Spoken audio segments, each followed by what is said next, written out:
So, hello and welcome back everyone to chemistry classes. So, in this video, we are going to discuss about what is the importance of partial molar quantities. हमने last video में देखा था कि what is the importance of a standard flask और हमने ये चीज देखी थी कि अगर हम supposedly दो solutions को mix करते हैं या फिर अगर एक किसी particular compound को dilute करते हैं तो हमने ये देखा था कि अगर मेरे पास A है और मेरे पास B है, अगर मेरे पास 10 ml A का है और 10 ml B का है तो ये जरूरी नहीं है, उसमें पॉसिबिलिटीज है कि इंट्रैक्शन हो सकती है और जरूरी नहीं है कि इनका जो सम है वो 20 ml बनाए। ठीक है, इसीलिए हमें अगर कुछ भी डाइल्यूट करना है, अगर हमको 100 ml सोल्यूशन किसी का बनाना है तो हमें स्टैंडर्ड फ्लास्क का यूज करना पड़ेगा। और इससे हम कहते हैं कि जनरली क्या होता है कि वॉल्यूम जो है, एक पर्टिकुलर अमाउंट की वॉल्यूम दूसरे के नंबर ऑफ मोल्स पे डिपेंड करती है। यानी कि वॉल्यूम जो है वो फंक्शन बन जाता है एक तो अपने ही नंबर ऑफ मोल्स का, क्योंकि अपने नंबर ऑफ मोल्स बढ़ेंगे तो वॉल्यूम बढ़ेगी, and it will become a function of number of moles of B, कि वो कितना प्रेजेंट है। और इन्हें इसीलिए हम कहते हैं कि यहाँ पर एक पार्शियल फंक्शन आ गया, it will depend upon how much amount of other component is present. और जैसे अगर मैं partial molar volume, partial volume की बात करूं या फिर पार्शियल मोलर वॉल्यूम की बात करूं, जनरली इसको मोलर वॉल्यूम ही कहते हैं। ओके, तो क्या होगा अगर मैं ए के पार्शियल मोलर मोलर वॉल्यूम की बात कर रहा हूं, स्टार लगा देता हूं यहां पर। ठीक है, इट विल डिपेंड अपॉन, कैसे इसको लिखेंगे, change in the volume, okay, divided by D N A, number of moles of A जब क्या कर रहे हैं, number of moles of B constant है।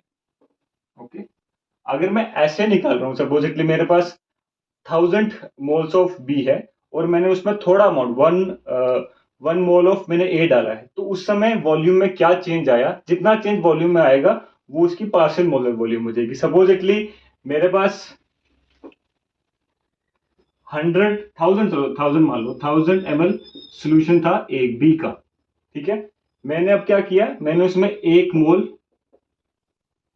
डाल दिया मैंने बी का, ए का डाल दिया। ठीक है, तो क्या होगा, there will be change in the volume. तो जो वॉल्यूम में चेंज आएगा that will be called the partial volume of A. वो क्या आएगा, टोटल चेंज वॉल्यूम में divided by number of moles जो मैंने ए के डाले एंड एन बी। ओके, तो जनरली ये पाया ये जाता है कि सपोजिटली आपने एक मोल लिया है, सपोजिटली इसका एक मोल अगर 10 ml होता तो चेंज जो है वो 10 ml का नहीं आएगा, शायद चेंज जो है वो 8 ml का आ जाए।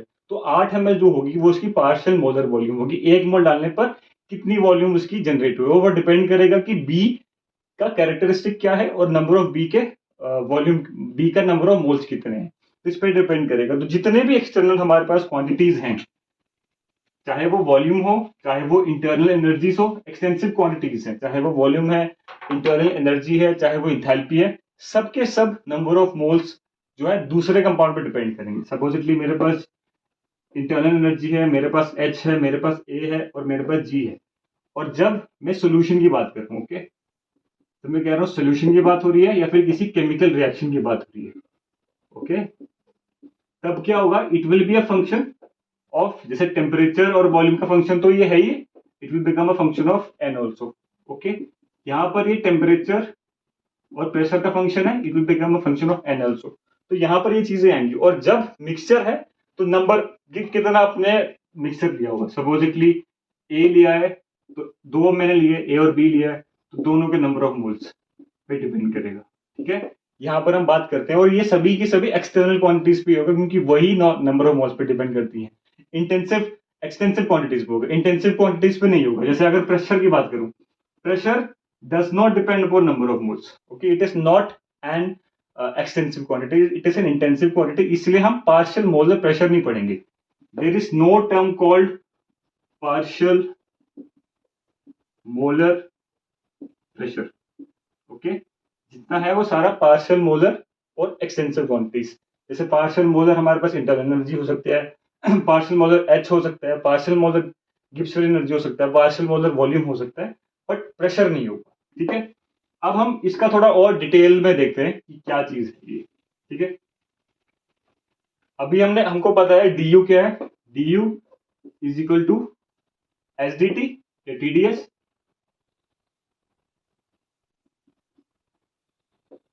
Minus PDV. Okay, TdS minus PdV होता है du। और अगर हम यहाँ पर बात करें, it will be U will be a function of s, U will be function of v, ठीक है, and U will become a function of n also.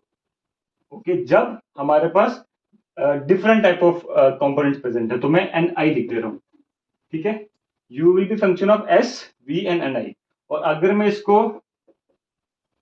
Differentiate करूं तो तब क्या आएगा, du विल बी, तो ये आएगा del U by del S at constant दोनों v ni ds, okay, plus du by dv at constant, अगर मैं देखूं तो ये आएगा s और फिर आएगा ni dv प्लस, अब हमारे पास एक नई टर्म आ जाएगी, which will be du del U by del N I, okay, at constant क्या रहेगा हमारा t और s, और ये हो जाएगा D N I. Okay, similarly अगर मैं बाकी क्वांटिटीज को भी डिफरेंशिएट करूंगा, जैसे अगर मैं h को भी डिफरेंशिएट करूंगा, h जो है वो क्या हो जाएगा, वो हो जाएगा function of s and p, okay, और ये ni आ जाएगा। सिमिलरली s को भी अगर मैं इस तरह से लिखूंगा तो उसमें भी डेल क्या आ जाएगा, del h by del N I eight constant, ये t और s था, और ये कांस्टेंट v और s होगा, सर कांस्टेंट v और s था। सिमिलरली यहां पर आ जाएगा कांस्टेंट p और s, ठीक है, यहां पर ये आएगा। सिमिलरली डेल a में भी आएगा और डेल g में आएगा, वो हम बाद में देखते हैं। इसको क्या बोलते हैं, अभी जो हम ये क्वांटिटी हमारे पास आई है, ठीक है, del h by del N I, और ये हमारे पास आएगी du, इसको हम बोलते हैं chemical potential of I. Change of I हो रहा है, इसको हम बोलेंगे केमिकल पोटेंशियल ऑफ आई। दोनों के लिए से मतलब दोनों को केमिकल पोटेंशियल ही बोलेंगे कि कितना ये क्वांटिटी चेंज हो रही है with addition of number of moles, ठीक है। नंबर ऑफ मोल्स अगर चेंज हो रहे हैं तो ये क्वांटिटी कितनी चेंज हो रही है, उसको हम केमिकल पोटेंशियल कहते हैं। और ये एक ऐसी टर्म है, जैसे हमारे पास यहाँ पर एस आ गया, इसको भी केमिकल पोटेंशियल बोलते हैं, पर क्योंकि कांस्टेंट एस करना थोड़ा डिफिकल्ट है, इसलिए हम जाएंगे अपने स्टैंडर्ड चीज पे, जो कि है जी। तो जी अगर मैं देखूं तो हम क्या, जी को क्या लिखते हैं, जी को लिखते हैं TdS या SDT, SDT लिखते हैं ना, SDT minus VdP, okay. What does it makes, ये आता है G is a function of T, G is a function of P, and when we are talking of components, then G will be a function of number of moles also। और अगर मैं इसको अच्छे से properly लिखूं तो क्या आ जाएगा, dg, ठीक है, ये चीज वही रहेगी क्योंकि t का फंक्शन है, अगर तो हो जाएगा SDT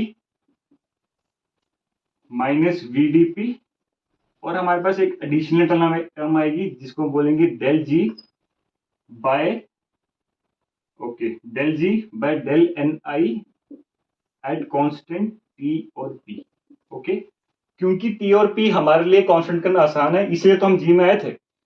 इसको बोलते हैं again, it is also chemical potential. तो जनरली आपने ये देखा होगा कि केमिकल पोटेंशियल जो है वो जनरली जी के लिए होता है, but del U by del N I eight constant S and T is also chemical potential, but why we don't see it regularly, because वहां पर एस को कांस्टेंट करना है, और एस को कांस्टेंट करना थोड़ा डिफिकल्ट हो जाता है। वेयर अगर हम यहाँ पर बात करें तो यहाँ हमको टी और पी को ही कांस्टेंट रखना है, तो उसको कांस्टेंट रखना थोड़ा आसान है। तो ये एक चीज है जो यहाँ पर एडिशन में आती है, ओके। तो इसे हम बोलते हैं chemical potential, del ji bye del N I at constant T comma P, okay, इसे हम बोलते हैं केमिकल पोटेंशियल। तो ये याद रखना। And chemical potential is again what, it is partial molar gives free energy. ये चीज सब चीज जो अभी हम देख रहे हैं, क्योंकि हम डीएनए से डिवाइड कर रहे हैं, तो इसलिए ये सब चीज हो जाएगी पार्शियल मोलर। और क्या है, क्योंकि जी है तो partial molar gives free energy, तो पार्शियल मोलर या मोलर गिब्स एनर्जी को हम बोलेंगे केमिकल पोटेंशियल, ओके। क्योंकि अब ये गिब्स एनर्जी ऐसी है जो डिपेंड करेगी। अगर सपोजिटली मेरे पास दूसरा भी कंपाउंड होता, तो अगर एनजे भी होता तो एनजे को कांस्टेंट रखना पड़ता, ठीक है, एंड यूआई के लिए एनजे को कांस्टेंट रखना पड़ता है और फिर मैं इसको डिफाइन कर सकता था। तो ये जो है अब दूसरे पे भी डिपेंड करेगी। अभी तो फिलहाल जो मैंने चीज लिखी है ये है मोलर, क्योंकि यहाँ पर अभी हमने एक ही कंपोनेंट के नंबर ऑफ मोल्स की बात करी। और सपोजिटली मैं यहाँ पर नंबर ऑफ कंपोनेंट्स बढ़ा देता, एनआई की जगह एनजे कर देता इसको, ठीक है, दो कंपोनेंट्स क्या होगा, तब मुझे क्या करना पड़ता, सेम चीज होती, मुझे यहाँ पर एन जे ऐड करना पड़ता, प्लस एक टर्म आ जाती del G by del N J at constant temperature pressure and N I, ठीक है। तब जब मैं दूसरे वाले को भी कांस्टेंट रख रहा हूं तब ये हो जाता पार्शियल मोलर। ओके, जब मैं केवल ये चीज बात कर रहा हूं तो हो गया वो मोलर, और जब मैं यहाँ पर एन जे भी डाल रहा हूं कांस्टेंट रखना पड़ेगा, तब वो हो जाएगा पार्शियल मोलर गिब्सन एनर्जी। और पार्शियल मोलर गिब्सन एनर्जी को भी केमिकल पोटेंशियल बोलोगे, और मोलर गिब्सन एनर्जी को भी केमिकल पोटेंशियल से ही डिफाइन किया जाता है, ठीक है। अब यहाँ पर हम एक बहुत इंपॉर्टेंट एक इक्वेशन डिराइव करने वाले हैं, ठीक है, जिसको हम बोलते हैं यूलर्स फॉर्मूला, ठीक है, यूलर्स फॉर्मूला, ठीक है। हमने भी क्या देखा, हमने ये देखा डीयू को अगर मैं लिखूं तो डीयू को मैं क्या लिख सकता हूं, मैं लिख सकता हूं TDS, okay, minus PDV, okay. अच्छा, अभी एक चीज और हमने शायद गड़बड़ कर दी, क्योंकि डीजी जो है वो जाएगा minus S D T plus BDP, okay, मुझे याद रखना वो minus S D T plus BDP हो जाएगा, प्लस जो है बाकी चीजें आएंगी, ठीक है। और अब मैं अगर यहां पर बात करूं केमिकल पोटेंशियल की, सपोजिटली मेरे पास दो चीजें हैं, दो मेरे पास कंपोनेंट है, तो अगर मैं केमिकल पोटेंशियल की बात करूं, एक तो मैं लिखूंगा केमिकल पोटेंशियल ऑफ आई, और साथ डीएन था डीएनआई, ठीक है। और अगर मेरे पास दूसरा कंपोनेंट भी है तो मैं लिखूंगा केमिकल पोटेंशियल ऑफ जे और लिखूंगा डीएनजे, समझ रहे हो ना, क्योंकि U is a function of now S V and N, I और एन जे, तो सबके रिस्पेक्ट में इसको डिफरेंशिएट करके डीएस आ गया, डीवी आ गया, डीएनआई आ गया, डीएनजे आ गया, तो सबके रिस्पेक्ट में आएगा। और सपोजिटली एन नंबर ऑफ है तो तब मैं क्या क्या करूंगा, मैं इसको समेशन के फॉर्म में लिख सकता हूं, plus summation summation I mu I D N, ठीक है। तब मैं ऐसे लिख सकता हूं, अगर दो की जगह बहुत ज्यादा कंपोनेंट्स है तो सबके लिए मैं सम करना पड़ेगा, सबके लिए उसका केमिकल पोटेंशियल और मोलर मोलर फंक्शन और उसका change in number of moles को ऐड करना पड़ेगा, ठीक है। सिमिलरली अगर मैं डीएच की बात करूं तो डीएच क्या होगा, डीएच हो जाएगा TDS plus BDP, okay, plus summation mu I DNI, okay, got it. उसके बाद अगर हम बात करें जी की, डेल ए की बात नहीं करते, डीजी की बात करते हैं, तो डीजी क्या हो जाएगा minus S D T, okay, plus again VDP plus summation mu I DNI, ठीक है। अभी बहुत गौर करना है इस चीज पे, हम बहुत इंपॉर्टेंट चीजें लिखने, और डीए भी लिख लेते हैं एक बार, डीए क्या हो जाएगा minus S D T minus PDV आ जाएगा इसमें, PDV plus summation mu I DNI, ठीक है। अब हमें क्या करना है, जैसे अभी हम डी कैलकुलेट कर रहे थे, change in internal energy, change in Gibson energy, change in enthalpy, change in Helmholtz equation, ठीक है, हेल्महोल्ट्ज फंक्शन, ये देख रहे थे। पर अगर हमको एब्सोल्यूट देखना है, आई वांट यू ओनली, ठीक है, तो क्या करना पड़ेगा, मुझे इनको इंटीग्रेट करना पड़ेगा, सभी फंक्शन को इंटीग्रेट करना पड़ेगा, तभी मैं को अगर मैं डेल एच को इंटीग्रेट करता हूं तो मुझे एच मिलेगा, डेल यू को इंटीग्रेट करता हूं तो यू मिलेगा, डेल जी को इंटीग्रेट करता हूं तो जी मिलेगा। और अब मुझे इंटीग्रेट करना है। अब यहाँ पर एक चीज देखिए, हम सबको इंटीग्रेट नहीं कर सकते, आसानी से नहीं कर सकते। अगर मेरे पास कोई इंटेंसिव क्वांटिटी आ जाती है तो उसको इंटीग्रेट करना मुश्किल हो जाएगा, क्योंकि प्रेशर है, हमें पता है वो तो ऐड होती ही नहीं है, प्रेशर इज नॉट एडिटिव, ठीक है, volume is additive, extensive quantities additive होती है, internal energy is additive, pressure is not additive, temperature is not additive. अगर मैं 10 डिग्री सेल्सियस का एक चीज सॉल्यूशन लेता हूं और उसके साथ 10 डिग्री सेल्सियस दूसरा सॉल्यूशन ऐड करता हूं तो टेम्परेचर 20 डिग्री सेल्सियस तो नहीं हो जाएगा ना, टेम्परेचर तो तब भी 10 डिग्री रहेगा। तो इंटेंसिव क्वांटिटीज जो है वो एडिटिव नहीं होती हैं, इसलिए हमको ऐड नहीं कर सकते, वेरस एक्सटेंसिव क्वांटिटीज एडिटिव होती हैं, तो एक्सटेंसिव क्वांटिटीज को ऐड कर सकते हैं, ओके। अगर मैं एक्सटेंसिव क्वांटिटीज को ऐड कर सकता हूं तो यहां पर देखिए, ये जो चारों फॉर्मुलेज हैं, इन चारों फॉर्मूला में डी यू ही ऐसा है जहां पर सभी एक्सटेंसिव फंक्शंस आते हैं, जैसे ds, s is extensive quantity, entropy extensive है, वॉल्यूम है, वॉल्यूम इज एक्सटेंसिव है, नंबर ऑफ मोल्स एक्सटेंसिव है। अगर आप dh की बात करें, ds चलो एक्सटेंसिव है, पर प्रेशर तो एक्सटेंसिव नहीं है ना, तो इसको इंटीग्रेट नहीं कर पाऊंगा मैं। यहाँ पर ये है, पर यहाँ प्रेशर की वजह से ये पूरा का पूरा फंक्शन इंटीग्रेट नहीं हो पाएगा। dg में dt है टेम्परेचर की वजह से, और अगेन प्रेशर की वजह से ये इंटीग्रेट नहीं हो पाएगा। dA में टेम्परेचर की वजह से इंटीग्रेट नहीं हो पाएगा। केवल du ही ऐसा फंक्शन है जो कि इंटीग्रेट हो सकता है, क्योंकि वो एक्सटेंसिव क्वांटिटीज का फंक्शन है, और एक्सटेंसिव क्वांटिटीज सारी की सारी जो है वो एडिटिव होती हैं, इसलिए उसको मैं इंटीग्रेट कर सकता हूँ। तो अगर मैं लिखना चाहूं मैं तो क्या लिखूंगा, मैं u को लिख सकता हूँ, इसको नहीं लिख सकता। तो u को अगर मैं इसको मैं du को मैंने अगर ऐड कर दिया, इंटीग्रेट कर दिया, तो क्या कर सकता हूँ, u is equal to ts, integrate कर रहा हूं, minus pv plus summation mu I N I. ठीक है, d हट गया, सबसे d हट गया, तो मेरे पास u आ गया अभी। ठीक है, ओके, गॉट इट। अब मैं dh को इंटीग्रेट नहीं कर सकता था, इसका मतलब एक चीज और याद रखना है, h will never be equal two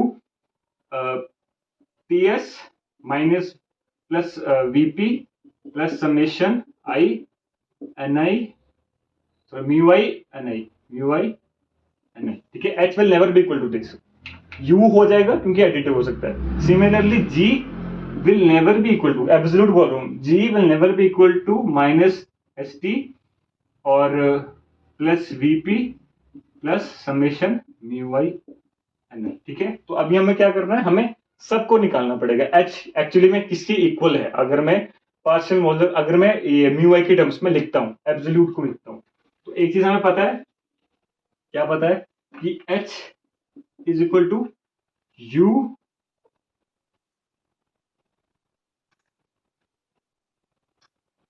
plus PV.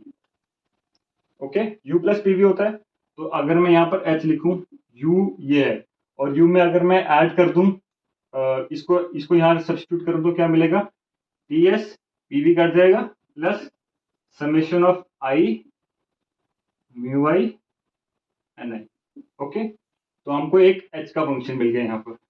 ठीक है, सिमिलरली अगर मैं g को निकालने की कोशिश करूं, g, ठीक है, g is equal to what, g is equal to h minus ts।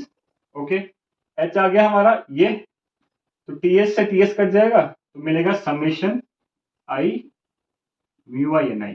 तो ये चीज देखिए, ये चीज भी इंपॉर्टेंट है, ये चीज भी इंपॉर्टेंट है, ये चीज भी इंपॉर्टेंट है, सभी नेट के क्वेश्चंस में पूछे जा चुके हैं।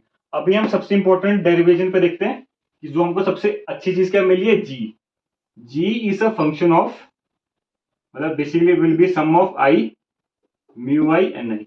इसका मतलब अगर ये एब्सोल्यूट है, चेंज नहीं है, ये एब्सोल्यूट जी है। ठीक है, अगर मेरे पास मिक्सचर है और दो कंपोनेंट का मिक्सचर है, तो टोटल जी जो हो जाएगा वो हो जाएगा क्या, chemical potential of A into N A, ठीक है, plus chemical potential of B into N B. ठीक है, उस सोल्यूशन में केमिकल पोटेंशियल क्या है, तो partial molar chemical potential, partial molar, मतलब ये सॉरी प्योर नहीं है, ये चीज देखना प्योर नहीं है, ऐसे है। ठीक है, ये चीज हमें आई। अब हम क्या कर सकते हैं, अब इसके बाद ये चीज याद रखना है इस चीज को। ठीक है, दिस इज नॉट एक्चुअली गिव्स टू हिम इक्वेशन, इसके बाद हम अभी गिव्स टू हिम इक्वेशन पे आते हैं। ठीक है, अभी एक काम कीजिए, इसको इसी पे रहते हैं हम, इंटीग्रेशन पे रहते हैं। इसका डीजी क्या है, अगर मैं इसको इंटीग्रेट करूंगा तो क्या आएगा, ये आएगा समेशन भी रहने दीजिए इसको। ठीक है, समेशन आई, एक साइड तो मैं म्यू आई डी एन आई लिख सकता हूँ, प्लस समेशन आई, एक बार एन आई लिख दिया और दूसरी बार लिख दिया D mu I. Okay, got it. और हमें पता है डीजी हम अपने वे में लिख सकते हैं। ठीक है, पहले लिख सकते हैं, कैसे लिख सकते हैं, DG is equal to minus S D T, minus T D S, sorry minus S D T, sorry ये पता नहीं चलता बीच बीच में, minus S D T plus V D P, again जो हमने लिखा था, प्लस क्या आएगा, summation of I mu I D N I. ठीक है, दैट इज इक्वल टू, ये देखो ये यहां से आया है, जो ये चीज है वो मैंने यहां से इंटीग्रेट करने के बाद पुट करी है, और ये जो चीज है जब मैं बोलता हूं कि G is a function of T P N N I, ठीक है, तब से आया है। तो I mu I D N I plus summation I N I D mu I. अभी देखिए क्या कर सकता है, ये और ये कर सकता है यहाँ पर। ओके, और अगर मैं इक्विलिब्रियम की बात करूं, what I am saying of equilibrium, अगर इक्विलिब्रियम कंडीशन है तो इक्विलिब्रियम में क्या हो जाएगा, ठीक है, इक्विलिब्रियम में क्या हो जाएगा, टेम्परेचर और प्रेशर जो है वो हो जाएगा कांस्टेंट। ठीक है, कांस्टेंट हो जाएगा। तो अगर टेम्परेचर प्रेशर कांस्टेंट और डीटी और वीपी जीरो हो जाएंगे, तो क्या हो जाएगा, तो बेसिकली ये जीरो हो जाएगा, तो हमारा आ जाएगा समेशन, बेसिकली तब डीजी जो होता है वैसे हो जाता है, डीजी एट कांस्टेंट टेम्परेचर और प्रेशर, तब हमारे क्या आ जाएगा, एन आई के समेशन है D mu that will be equal to zero. तो ये जो कंडीशन है ये इक्विलिब्रियम की कंडीशन है। ठीक है, और अगर सपोजिटली स्पॉन्टेनियस वाले होता तो क्या होता, summation I N I D mu I is less than और इक्वल टू जीरो। ठीक है, अगर मैं इसमें स्पॉन्टेनिटी वाली चीज भी ले आता, और इसे बोलते हैं गिब्स डुहेम इक्वेशन। इक्विलिब्रियम के लिए ये इक्वेशन मैटर करती है। क्या इक्विलिब्रियम में क्या होना चाहिए, number of moles of A with change in the chemical potential of A plus number of moles of B into change in chemical potential of B, या फिर partial molar Gibbs energy B should be zero, तभी वो equilibrium पे आएगा। और ये Gibbs डुहेम equation है, बहुत ही इंपॉर्टेंट इक्वेशन है, जनरली पूछी जाती है। इसका सिग्निफिकेंस उतना नहीं है, मतलब इसका आगे कुछ एप्लीकेशन नहीं होगा, पर ये बहुत सिग्निफाई करती है जब हम इक्विलिब्रियम स्टडी करते हैं। ठीक है, हमें यह चीज क्या देखी, यूलर्स फॉर्मूला देखा, इंटीग्रेशन चीज देखी, पार्शियल मोलर क्वांटिटीज देखी, और कैसे हम पार्शियल मोलर क्वांटिटीज को डिफाइन कर सकते हैं, पार्शियल मोलर वॉल्यूम को कैसे डिफाइन करते हैं, पार्शियल मोलर इंटरनल एनर्जी को कैसे डिफाइन करते हैं, जो कि केमिकल पोटेंशियल है। ठीक है, तो ये चीज हमने देखी। अब नेक्स्ट जो हमारी वीडियो रहेगी उसमें हम जो हमने अभी पढ़ा, हमने एक चीज क्या पढ़ी, एब्सोल्यूट जी निकाली ना, तो G was equal to mu A N A plus mu B N B, अगर मेरे पास दो कंपोनेंट है। ठीक है, ये हमने चीज पढ़ी। इसका यूज करके हम गिब्स पैराडॉक्स पे जाएंगे। ठीक है, हम देखेंगे कि डेल्टा जी अगर मैंने मिक्सिंग की है तो डेल्टा जी मिक्सिंग क्या होगी, इसका फॉर्मूला क्या आएगा।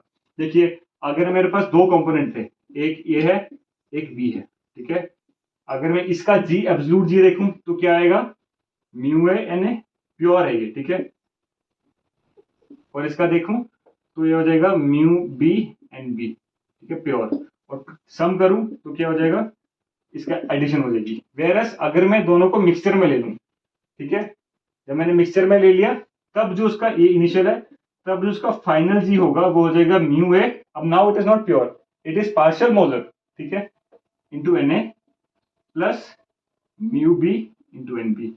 ठीक है, अगर अलग अलग थे तो ऐसा एडिशन होगा, और अगर जब साथ में हो गए अब ये म्यू चेंज हो जाएगा, तो ये म्यू और म्यू, क्योंकि आप बी के नंबर ऑफ मोल्स पे भी डिपेंड करेगा, तो पार्शियल मोलर हो जाएंगे, और इनको हम माइनस करेंगे, जी फाइनल माइनस जी इनिशियल करेंगे, तो हमारे पास डेल्टा जी मिक्सिंग आ जाएगी कि मिक्सिंग के समय डेल्टा जी क्या चेंज हुआ, और उसका एक फॉर्मूला डेराइव होगा जिससे हमको पता चल जाएगा कि मिक्सिंग स्पॉन्टेनियस होती है या नहीं।